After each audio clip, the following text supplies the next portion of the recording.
Hope you're having an amazing one, Wrestlezona family, and welcome back whenever you happen to be tuning in. My name is Lance Reeves, your definitive host for the hour. I've been a fan of professional wrestling since I was about 6 years old, begging my parents to buy me action figures ever since I saw videos of Jeff Hardy's Swanton bombing on YouTube. We've got another fun episode for you today as we here on episode 17 of Wrestlezona on 88.7 The Pulse. We'll cover what's happening in WWE, All Elite Wrestling, the Indies, and even wrestling here local in the Valley. Stay tuned to hear exciting wrestling themes. We also have some exciting segments coming up in our hour, such as our 10 Bell history. We have an exclusive interview with the wild card, Jakob East.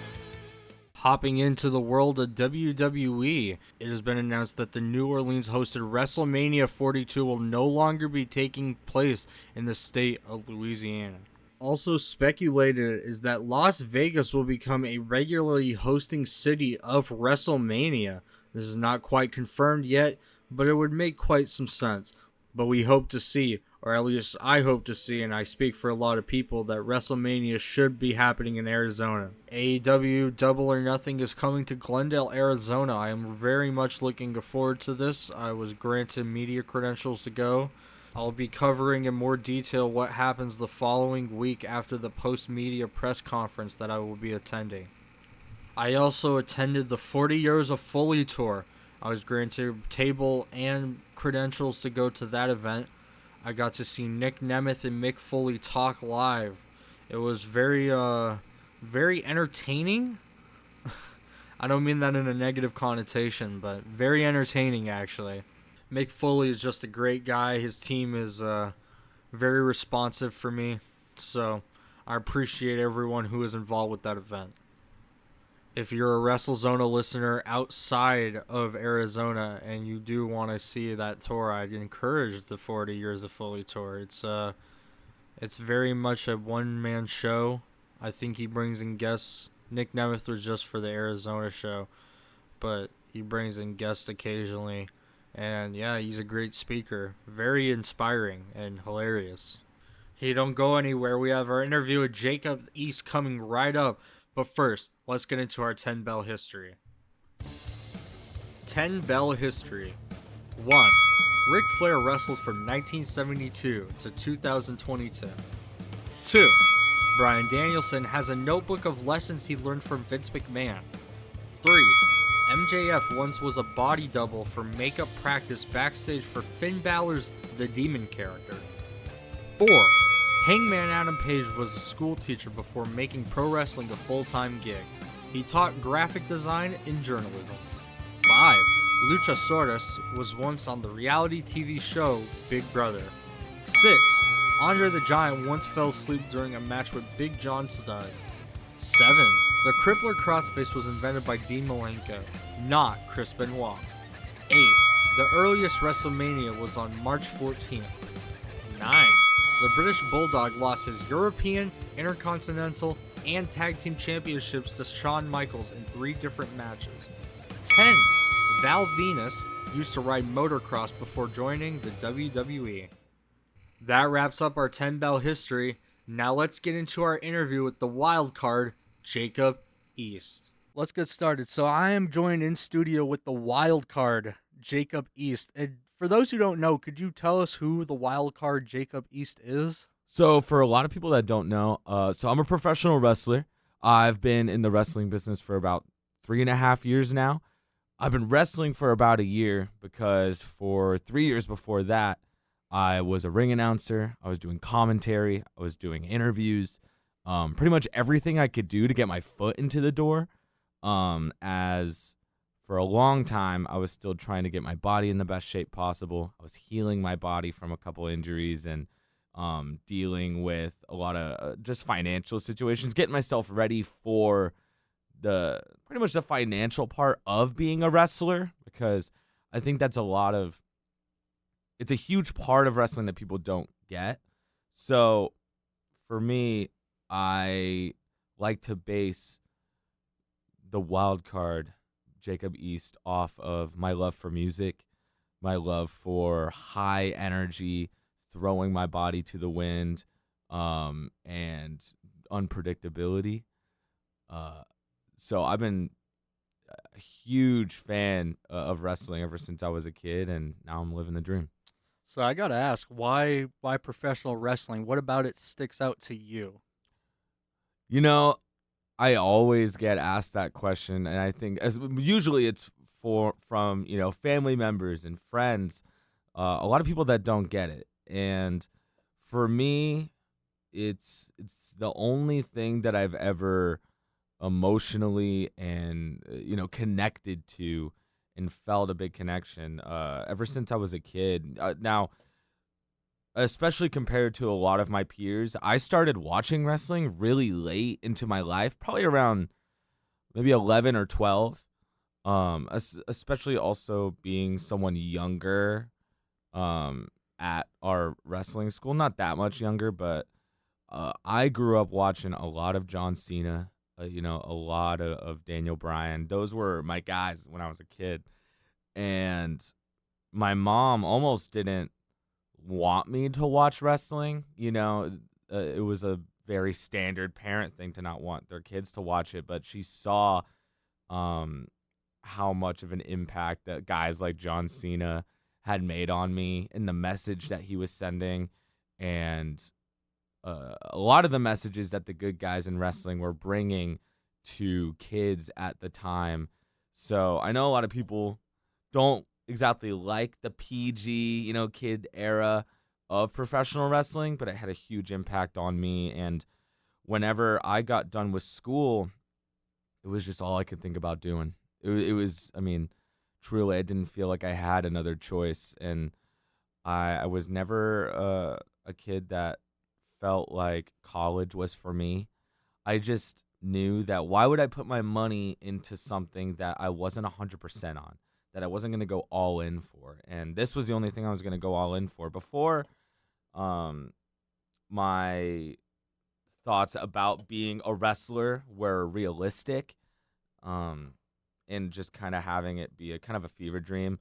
I was going to be an actor, and I acted in school for years, and I loved it, and I stood out because of it.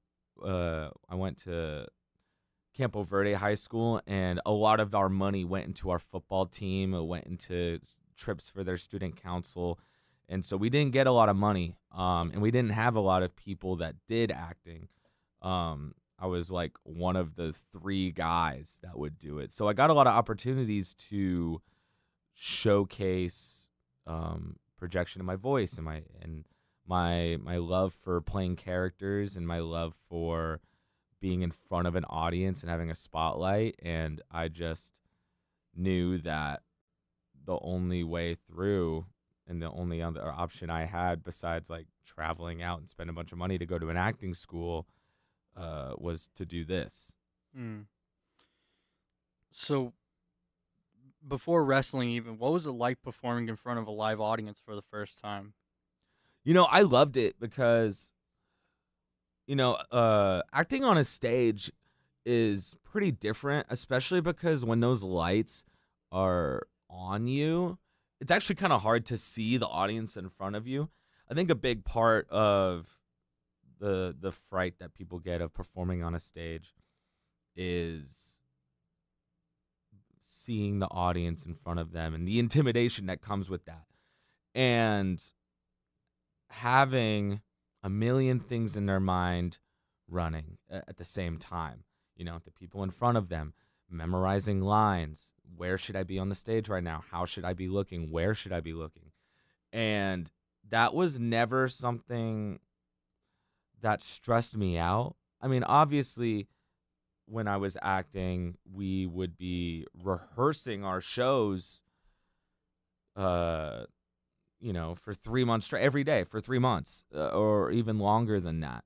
So there was that aspect of it. But to me, as much as it was a preparation for being on stage and getting comfortable with everything and getting feedback every day, I also saw it as a lot of fun, and just the feeling afterwards of putting on a good performance and seeing the people you love after, or seeing people you've never met tell you how great of a job you did. it meant a lot to me, and it was such an incredible feeling that I just never wanted to go away, and it's something that I get to feel now, and it's a very similar feeling, and I think a lot of people don't recognize that, but like anybody that's in the wrestling business that understands that aspect of being an actor or acting on a stage. I know Taylor York was on here last week, and she has a similar background as I do, and we were able to share that feeling because we didn't. A lot of people that go into the wrestling business have a sports background rather than an acting background, and for her and I and a couple other people, having that aspect down and having that on our side instead of being super experienced with the sports or the athletic background, it's a completely different game when we're in there training to become wrestlers. We're struggling with something different. We're struggling with different aspects of wrestling that other people aren't, but then when they get to the character and the projection and getting out of your shell to be in front of an audience, that's something that we kind of get to put that we can help people out in. Yeah. So it's reassuring having Taylor by your side with Yeah. both of your acting backgrounds. Yeah. Yeah, and you know, it's we've been dating for a really long time now, and I know when she was talking about the interview last week, she was like, you know, I had to mention you, so I was like, okay, well, I got to do it now. Yeah. Yeah. if she hears it, Yeah. you know. But it's been really cool to have someone that is in the same business as me, and someone that's able to travel and be a part of this insane journey, because not a lot of people get that. I remember when we were first starting out with this, and whenever we see new people come in, we always get to hear Dom. He always talks about how traveling and wrestling and constantly being gone every weekend, and when you really get to that level and you're never available, that it puts a toll on relationships, and that it puts a toll on missing birthdays and missing holidays, and it can cause like rips between relationships or marriages or you know. Yeah. So being able to not have to go through that, it's really helpful. It's really validating whenever I'm upset about something or when I'm struggling with something wrestling wise, and I have an ear that I can always go to that one is either experiencing the same thing or sees it in a different light. And I'm sure she feels the same way with me. But yeah, I mean, just not a lot of people get the opportunity to have that. Mm. So you were talking a little bit there about the mental downs that come with being a professional wrestler, Yeah. but there's got to be the mental ups as well. Absolutely. And when it's high, it's really spectacular. And you know, a couple nights ago, we were at an elementary school performing for them and doing a fundraiser for them. And to them, you know, when I go out there or when any of my peers go out there and we're all having our matches and we're all competing, it's, you know, to them, we're plucked right out of WWE and right in front of them. And we get to be heroes to them. And I got a really great opportunity because, you know, for every week, I was trying to go down to their school and I would read to the kids and I would do questions and answers, and I was signing autographs. So, I mean, whenever I would show up to read to the kids, they were all bringing me just like they were just ripping paper out of their notebooks for me to sign. Yeah. You know, like they're probably going to lose it in like 3 hours, but Yeah. like, you know, it's still Thought like, that counts. yeah, exactly. They were so excited just to meet me and to tell their friends that they met me. And I know so many of them, like, they probably won't, like, who knows how long it'll be until they even remember like what my name was, but they're gonna remember my impact. Yeah. And they're gonna remember the experience they had seeing me wrestle, seeing me interact with them. And they had a school book fair that they every year take a picture, print it out black and white, and have all the kids color it in and put it on the library wall. And they had asked me one week to come in full wrestling gear, knee pads, boots, everything that I wore when I went to the ring, whenever I went to the school. And I didn't really know what it was for at first, but when I got there, they had me taking a picture with their like school therapy dog, this big golden lab. Her name was Zuzu, and they printed out that picture, and it's that picture of me and that dog all along the school library, all along the walls. I mean, it's everywhere. And so, like, when I went in there, it's just such a spectacular. It is the coolest feeling that I've ever had in my life. Like, legit, it is. I've never felt so special. I've never felt so larger than life. And just seeing the impact that it had on those kids and how excited they were when, I came out for the show, or when I came into their classroom and they knew exactly who I was because of that picture, because of being at the school assembly. They remember me. It could be the mustache, but it could also be any other thing. Yeah, I don't think a lot of people realize the impact local wrestling has towards its community. Like, do you get recognized at Fry's or anything? Yeah. You know what? I've been recognized a couple times, even from show. Like, we had a Celebrate Mesa festival a couple months back, and wrestling, it wasn't like advertised, I guess, like in advance. Mm-hmm. A lot of the families were going down there and just seeing for the first time, getting there, that there was wrestling.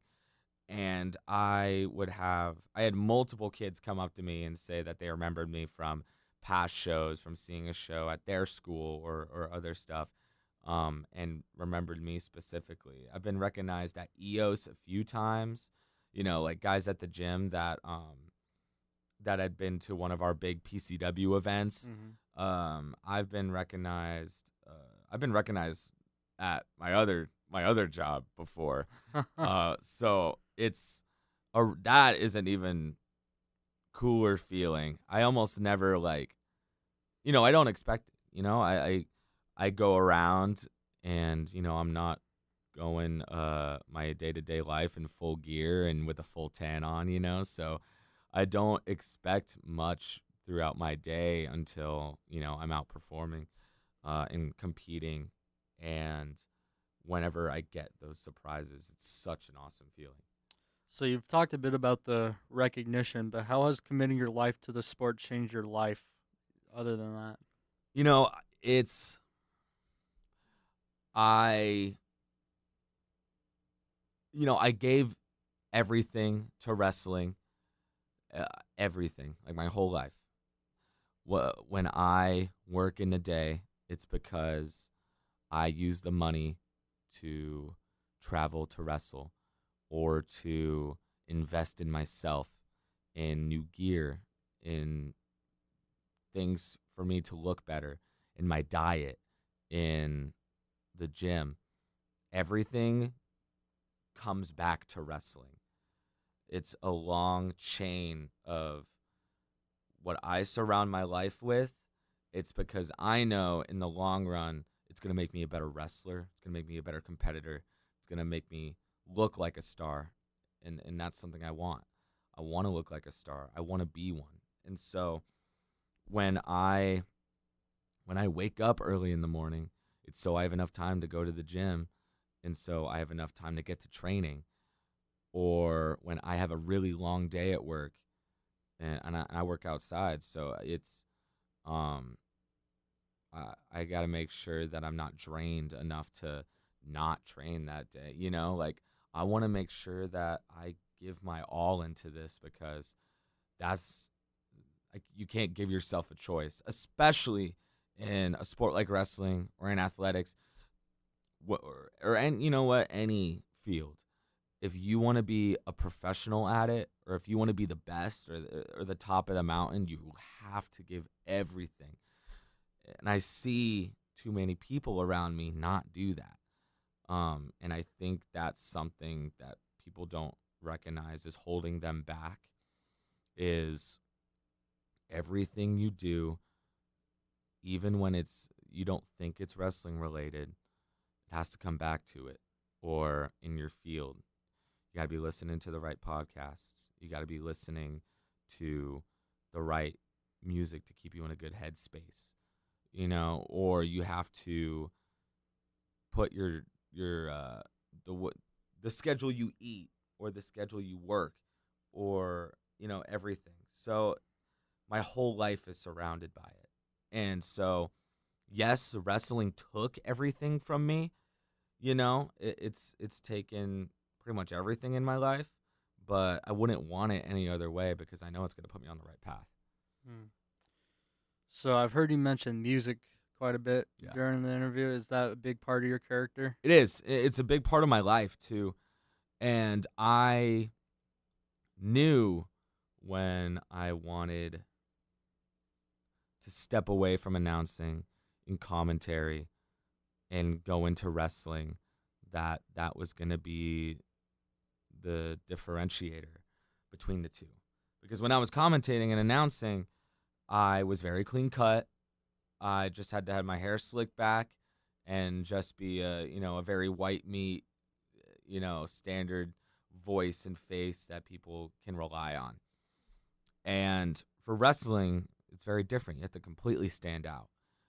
And you have to take something from yourself and put it into wrestling and let it grow by 1,000. And music has been, the biggest passion in my life for a really long time, right next to wrestling. Now, I'm not musically talented. I'm not able to play instruments. I've tried so many of them, and I've just been a big fan of it, and I'm very passionate about it. And I'm very passionate about very different kinds of music, and just the emotions or the fun or the feeling that it can give you. And it's just when I want the high energy feeling, when I go out there into a ring and when I go and compete, I want that same feeling that metal brings to people, or that, or a really heavy bass, like, gets people feeling in their bodies. Like, I like whatever I can do to collaborate those two things into me and to make it as much as myself as I can. Like, it's just such a big part of my life, and I couldn't do this without it. So I think I have an answer, but are you more of a music or movies kind of guy? You know what? I am a big movies guy, but music has always been one of my favorite forms of media.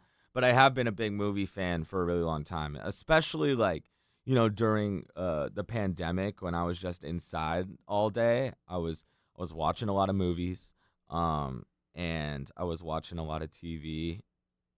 So I also, especially when I was trying to put together how I want to present myself in wrestling, I was also looking at a lot of movies, and TV characters that I personally connected with a lot. But I think sometimes I'll talk to people about my passion for cinema, and they'll be very surprised just because of how often I'm mostly posting and talking about music. If you could tie any music album into your wrestling character, who would it be? Or what album would it be? So a lot of people know I'm a nu metal guy. I have been for a really long time, and I know it's like a lot of people see it as not a cheesy genre, but it's very it's very for its time. It's very 90s, and especially someone that's a little younger, they're surprised by it. But I would have to say, Korn's self-titled album is something that I always go back to as the aura I want to give off, the energy I want to bring. I am very looking towards wanting to present hypnotized by System of a Down as another album that I really want to bring to me as a wrestler, that I could probably do a little bit more of. But those two, people know me as the Limp Bizkit guy because I unironically love them and I love their music and I love the energy that they bring. It's a raw energy. Oh, exactly. It is. And when I see videos, I mean, even when like today on their like tours today, the feeling that everyone gets like watching them perform, like that's what I want to bring. Yeah. That's what I want to do. And I want people to look at those frontmans like Jonathan Davis and Fred Durst and Serge Tankian and like have what they give to people and what they see in them, whether it's the emotional side or when they're being super funny or when they are so when they're being so themselves that everybody around them can't help but do the same. Like I want to do that. So we talked a bit about music having an impact on wrestling, but do you feel as if wrestling has had an impact on music? Yeah, you know what? It really has. And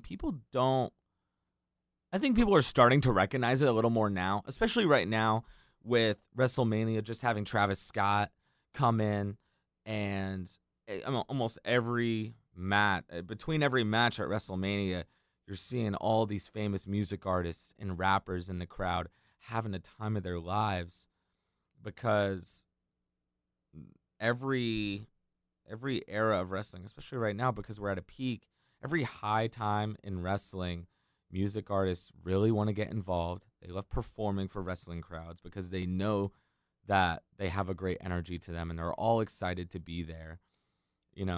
Especially when it was like metal in the 90s and even like in the mid like 2000s or like 2010s when it was kind of more like pop and like country. And now we're getting to like rap where we have like guys like Bad Bunny coming in. And even when you listen to, especially a lot of rappers right now, like using wrestlers in their lyrics, and using them for song titles. Yeah. Because they're starting to realize more and more how big of an audience that wrestling really has. I think a lot of people underestimate how big of an audience pro wrestling has and what they're able to recognize. And they're getting more and more comfortable with aligning themselves with wrestling. Yeah. I had Mega Ran on the show not too long ago, and we were talking about West Side Gun and how he always names his songs after like Davey Boy Smith. Yeah. Yeah, that's awesome. Yeah, he's spectacular. I'm actually a really big fan of West Side Gun, and I really want to. I mean, it's a big goal of mine to work for his wrestling promotion. Fourth Rope. Absolutely. Yeah. Because before he even started Fourth Rope, I mean, for years, I had been a huge West Side Gun fan. I just love the way his music is produced, the way he is so authentically himself and so different than what everyone else does. Even everyone on that record, the Griselda like label, all those artists are so different in their own way. And they're also like into connecting themselves with wrestling, and they all have something that all the song titles are always something different. Album covers having like Sid Vicious on them. Yeah. Or it's really cool to have someone on our side, on the wrestling side. Yeah. Backtracking a bit to your character, what does the new metal nemesis mean to you? You know what? One, the alliteration. I think it's all like it's something that I wanted to, especially as I am getting more comfortable into being who I am in front of wrestling fans and in front of audiences. I'm scrappy. I'm going to fight from underneath. I'm going to fight and claw, because I'm not I'm not a massive guy. I'm getting a lot bigger, and I'm really proud of the change that I've seen in my body. And I've been trying to gain as much weight as possible to really compete with the bigger guys in wrestling, you know. But for me, I'm gonna throw my body to the wind. I'm going to, I'm not afraid to, I'm not afraid to hit them hard and really make sure that there are some, there are some marks and scratches, and I'm going to do whatever I can to win. That's what matters to me. The way that the wrestling ring, the way it sounds, the way it feels, it's a drug to me. It is something that I can't get rid of, that feeling. And the only way I'm going to get more of it and more of that feeling from an audience or from a ring is winning and going to bigger stages and going in front of bigger audiences. So why would I hold back when I want more of that? Why would I hold back when the last thing I want is to stay complicit and stay in one place? So I'm not gonna hold back any punches to comply with that. Even though, like, especially the standard good guy in wrestling is very clean cut. They don't want to cut corners. I don't see it as cutting corners. I don't see it as that. Whenever I'm in there, if I gotta bite someone's hand, if I gotta rub someone's face in with my forearm a bit, that doesn't matter to me, because, like, for me, it's to the audience. I don't care about what happens to the opponent if it means that I get the feeling of going out there and getting to talk to those kids afterwards, or getting to talk to those people and moving up the ranks. I want to be at the top because that's the ultimate feeling. Speaking of your opponents, who's proven to be your most formidable opponent so far in wrestling? Man, you know what? I just fought Joe Graves last week and a couple days ago. And never have I been hit so hard. Never have I been thrown around the way I had then. But now that it's happened, I want more of that. When I go home and I get to take pictures of all the marks, scratches, bruises on my back and on my side and under my armpits and on my arms, on my legs, it was a feeling unlike any other. And I never realized, after I finished that match, it was at a festival with a bunch of, like, local rappers and a bunch of local artists and food trucks. It was really cool. You were there. You were commenting for it. So the rappers that were there, after the show had ended, they had all come up to me, and they were, I didn't win that night, but they all came to me and were blown away. They were like, dude, you can take a whooping. I was like, wow. Thanks. Yeah, I guess. In my head, I was like, yeah, I guess I can. And that's a thing also that a lot of people don't recognize in wrestling, is that you have to be able to take a beating. You really have to. A lot of people go into wrestling thinking that as long as their stuff looks good, and that their stuff hits hard, but if they take 3 or 4 shots and they're down, that's a big difference between a guy like me or, someone else, really high up in wrestling, guys like Seth Rollins, guys like Darby Allin, guys like CM Punk, that can take a huge beating from guys bigger than them and can keep getting back up, can keep hitting just as hard. It's something that's really important to wrestling. And being able to wrestle Graves, someone that I really do look up to, and someone that I influence a lot of the way I wrestle from, and the way that I'm presenting myself, in the way that I present myself to my opponent. Because when I get in there, whether I'm feeling good or feeling bad that day, I'm going to make sure that my opponent leaves at least a little intimidated, thinking, what is this guy doing? Because I've had that before. And I've had referees freak out on me because they thought I was going to go insane in there. But it's just because I want to give off as much energy and, do whatever I can to throw everyone off, Yeah. You talked a bit about Joe Graves. Can you tell me a little bit more about your relationships with people like Don Vitale, Freddie Cordova, outside of wrestling? Yeah.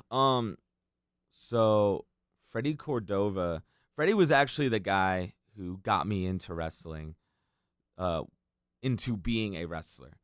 He was the guy who had told me from months and months and months to message Dom and to join his training center.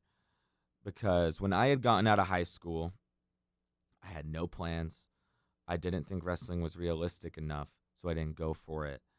And it was right after the pandemic, and I have a long history, and it's something I'm always an open book about mental health, because I think it's very important.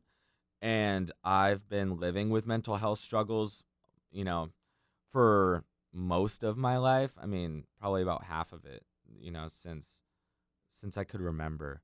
And it was something that I was losing the battle to. Every day I was laying in bed and I was eating poorly and I was watching TV, and I wouldn't get out of bed for, even the most convenient of things. I wouldn't leave bed. I wouldn't leave the house. I was losing all my friends because of the way I was acting, and the poor mindset and the negative energy that I was giving everyone. And there was just a day that I finally told Freddie, okay, yeah, fine, I'll email him. And I didn't expect anything out of it. I went and interviewed with Dom. Freddie had told him about me and told him, that him and we've been close, since before this. When we were in high school, we met at a wrestling house show, and we had become good friends from there. And so when he had told me that he had been driving from Tucson all the way down to Mesa to be a part of this guy's school, I knew it was something special. And when I had tried out for the training center, I was nowhere near in ready shape. I wasn't even close. Every single one of the workouts, I would go outside, throw up in the trash can until it was my turn for the next exercise, go back, do the exercise, go back outside, throw up. Probably 8 or 9 times. And I remember at the very end of my tryout, Dom saying, Jacob, I don't know how you passed this. I have no idea how you passed this, but you did. And that's all I needed. That's all I needed to hear. So it was a life-changing experience since then, and it got me in good enough shape to start feeling a little confident about myself, to get back into the gym on a daily basis, and then to start making more connections with the people around me. And when I had ring announced for a little bit longer than that, I had been doing it for about 2 years, and I had started to get a little more comfortable. I was getting a little complacent, and I wasn't going in the gym as much. I wasn't focusing on the wrestling aspect because I was like, I'm on the shows, so what's the difference? I feel great. I'm on the shows. So I put wrestling in the back seat, which is okay if you find something that you're really passionate about and it doesn't have to involve putting your body on the line, having to constantly be in the gym, having to constantly be on a diet. But for me, I knew all along that that isn't what I wanted to do. I wanted to be a wrestler. So had a conversation. I had a conversation with Grizz Brody about it, and there was just a point where he had looked at me and he was just like, "Man, you're just making excuses." And I was like, "Well, you got me, because I am." And so the next week, probably a few days later, I went back to the training center. I did their 6 weeks workouts, and it destroyed me. I felt like I had literally lost all my progress. I was back to throwing up in the trash cans after the workouts. My body was so sore I could barely even move my arms by the end of it. And so I knew something had to change.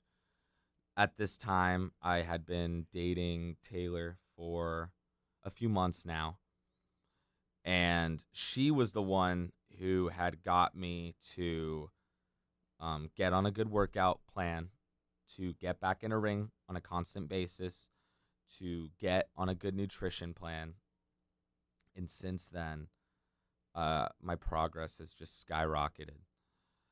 When it comes to wrestling, especially at our training center, when you have, Dom Vitalia is one of the most incredible minds that I've been able to talk to in general, not even just for wrestling, but he does so much, in terms of motivational work and pushing people to go beyond their comfort, that it changed my life. And when you have so many minds around you that come from different fields, that see wrestling or see life in different ways, you got to take advantage of that. And I think I stress this about any field, is that you have to take advantage of that in anything you go to. When you're in rooms full of people that come from all different walks of life, you're able to get something different out of all of them. Absorb the information that you feel is going to be best, and anything that you disagree with, and you can push aside until you hear 10 other people say the exact same thing, and then you go, "Oh, I guess I should take account of that." So, when I joined Dom's school, and when I met him, and when I met guys like John Wolfgang, and I met Devin Reno and guys from the school, it literally saved my life, because I have no idea what I would be doing if I wasn't doing this, and I wouldn't want it any other way. I'm Lance Reese, and I've been joined in studio with the wild card, Jacob East. And Jacob, I have one last question for you. Let me hear it. What's one face or place you have always dreamt of wrestling? That's a good question. You know what? I love the energy. And you know what? I'm sure everyone else has said this, but I've always wanted to wrestle in Japan. I love the energy, and I love how positive fans in Japan are, and how much they love wrestling, and how the culture is so different when it comes to how they respect the wrestlers. And it's always been a dream of mine. And a face, you know what? As much as when I look at wrestling, I see it as a stairway. And I see it as making, one step is going to be, wherever it is on the staircase is PCW. And then a few steps later, it's, like TNA, and then on. And for a really long time, I wanted to wrestle Bryan Danielson until he retired. That was my dream, because he was and is still my favorite wrestler ever. But when I look at where I am on my stairway, I like to, and when I dream realistically. And then when I get to that point, I dream realistically from that perspective, and I go even higher than that. Guys on the indies right now, like Kevin Blackwood, like LeBron Cozone, like Trevor Lee, I got to work with them out in North Carolina and help a show out with them a couple months ago, and I've always been big fans of them, and I've always respected their work a lot, and those are just names that I think I could learn so much from, and that I could get a lot out of, and I see a lot of myself that I want to be through those names. And I think that is where, and I think it's a realistic dream. It's something that I see for myself in maybe a few years. If I continue to grow at the rate that I am, if I continue to improve at the rate that I am, that's a realistic goal. And then when I get to there, then I can start thinking about names, in TNA, like Mustafa Ali, and guys like, even guys like Javon Evans and Obafemi, and then guys like CM Punk, and then guys like Seth Rollins or Ilya Dragunov or Gunther, that I truly would do anything to be in that position to be able to wrestle them. But I know I'm not there yet, but I'm gonna. Sky's the limit. Yes, sir. Well, thank you, Jakob East, for coming on Wrestlezona. I really do appreciate your time. Thank you very much for having me. Well, that will wrap up episode 17 of Wrestlezona on 88.7 The Pulse with Jakob East. I am Lance Reese. Do you have a favorite wrestling theme song you want to hear on the show? A favorite wrestler I should interview? Shoot me a DM at Wrestlezona on Instagram is where you can find me. We'll be back with episode 18 of Wrestlezona on 88.7 The Pulse, so stick around for next Sunday at 8 to hear my exclusive interview with the tag team Choppa City. I'm Lance Reese, and until next time...